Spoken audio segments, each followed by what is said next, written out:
We've all had a thought cross our minds at least once in our life. I wish I were a ghost so I could haunt people. Even though it's a hidden desire for a lot of us, you don't really see that concept often in games. In most games involving spirits from the beyond, it's usually the player who is expected to cower in fear and survive the night. Lo and behold, 1993's Haunting, starring Polterguy for the Sega Genesis, a game that reverses the roles for the player and makes them the thing that goes bump in the night. With tongue placed firmly in cheek, Haunting scratches the same itch as games like Zombies Ate My Neighbors or films like Beetlejuice or The Evil Dead. A spooky good time, complete with some decent blood as well as some laughs, Haunting may not just be one of the most unique games on the Genesis, but of the entire 16-bit generation. You play as Polterguy, if you weren't clear from the title, a too-cool-for-school dude with Tood on a quest for revenge against the Sardini family, especially master of sleazy economics Vito, who runs a major corporation that owns a chain of overseas skateboard factories.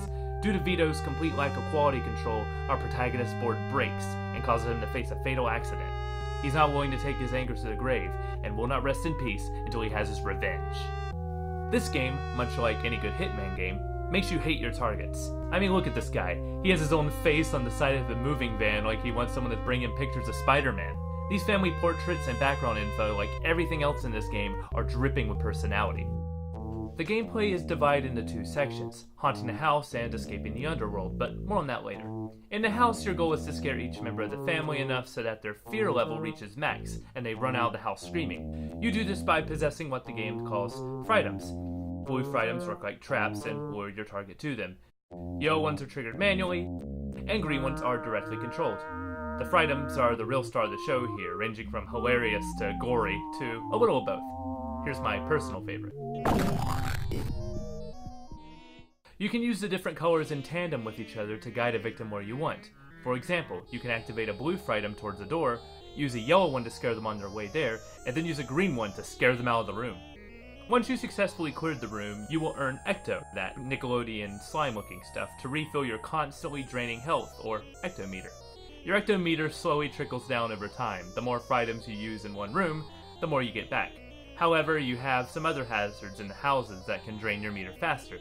The Sardini's little dog will bark at you and drain your life, and there's also the Ecto Beast who will steal it fresh off the floor, so you have to act fast. While the house gets bigger as you progress through the game, a quick press of the pause button brings up a useful map that marks all the rooms, exits, and family members.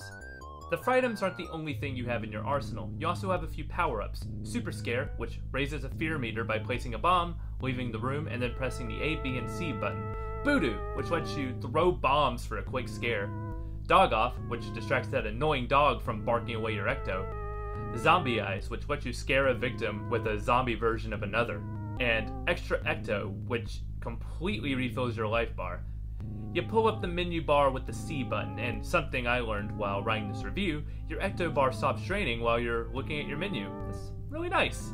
Mastery of how to use these fritems and spells together, along with where to guide your victim, are the key to keeping your Ecto up, because when it depletes, you enter the underworld. The gameplay in the underworld is completely different than the house. Here you have to collect Ecto to refill your health bar and power-ups, dodging bats, steam, pits, and what I think are fists. Unfortunately, this is where the game's controls start to become a problem. You move faster horizontally than you do vertically, and movement is never as precise as you want it to be here. In the house it's fine since you're just gliding around looking for fritems, but the floaty controls make dodging obstacles more difficult than they need to be. And you need to be extremely careful here because when you die in the underworld, it's game over. And health refills are very scarce in this area, only happening once every 50,000 points.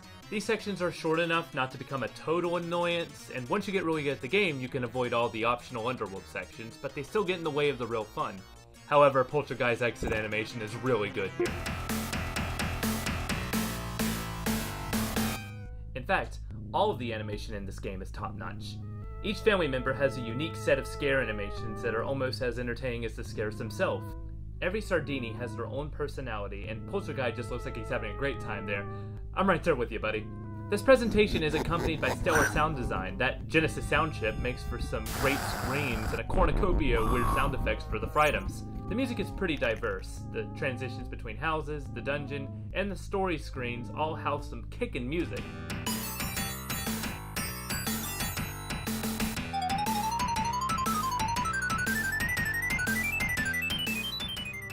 But the accompanying music for the houses are slow and basic. ramping up only in dire moments. This is more in service to the game, putting the focus on the sporadic sounds of the scares and the constant heartbeat of your target. Haunting feels like it would feel just as home on an arcade cabinet as it does on a home console. Your main goal of the game, besides spooking the piss out of some jerks, is racking up a high score. Unfortunately, this brings up my biggest flaw in the game. There is no battery backup saves for high scores, instead opting for you to write your own in the manual. It's 2018 and I have a loose copy. Writing down high scores is just something I'm not gonna do. You can call it laziness all you want to, but how many people actually wrote down their high scores in the manual? Another way Haunting feels like an arcade game is in its length. There are only 4 houses and you can clear each of them relatively quickly once you get a feel for how everything clicks. Plus, while the number of items is huge, you'll find that some items repeat themselves in multiple houses. After you've seen everything a few times, the shock kinda wears off.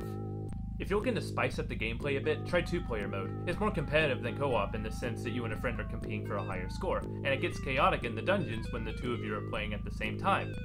Also, you get health pickups for every 25,000 points in dungeons, making it a bit easier to see everything. All of these factors make Haunting feel like a really interesting proof of concept that could have been expanded upon in a sequel. Larger houses, more items, more dungeons? Unfortunately, Haunting is the first and last game of the series, making for a neat little cult classic. Haunting was developed and published by a darling independent studio called... Just kidding, it was Electronic Arts. Throughout the 80s, EA was a juggernaut developer for computer games, releasing hit titles such as Archon, The Light in the Dark, Mule, Neuromancer, 688 Attack Sub, which deserves its own video, and so many others. I mean, look at this list. While quite a few of their games received ports on the NES and Genesis, EA made a huge step for their company and the industry moving forward in April of 1990, when they officially signed an agreement with Nintendo of America to become an official licensee. The reason for this shift? Don Traeger, the man responsible for a lot of EA's action and arcade games, remarked that action games were selling vastly on cartridges over CDs, saying that the genre's complete transition from computers to consoles was, quote, inevitable. Haunting's development was led by 2 men, Dave Doc Ralston and John Salwitz, both of which worked on a mix of action and arcade games including Paperboy, 720, Cyberball, and Rampart, a tower defense strategy arcade puzzle game. I gotta look more into that one.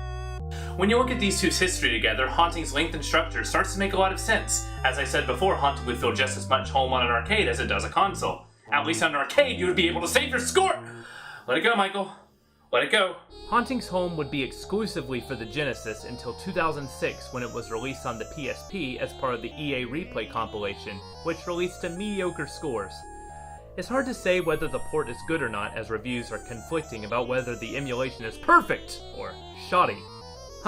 Although Haunting would never receive a true sequel to improve upon its wicked fun formula, Ghostmaster by Sick Puppies, not the band, I don't think, looks to be a different take on the same idea, opting for more of an RTS approach versus an arcade style. Plus, it's available on Steam for $5. However, if you're looking to play Haunting, it might be worth tracking down EA Replay simply due to the fact that it commands a fraction of the price compared to the Genesis version. Although I would say it's totally worth it.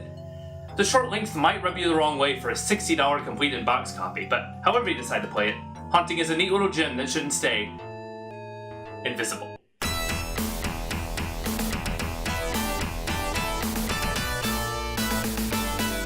Thank you everyone so much for watching the first ever episode of Eclectic Interest. If you had a good time like I did, feel free to like and subscribe and leave a comment telling me what you liked or what you didn't. We've got so many more channel ideas in the future, and I would love to have you around. Thank you, and have a good day.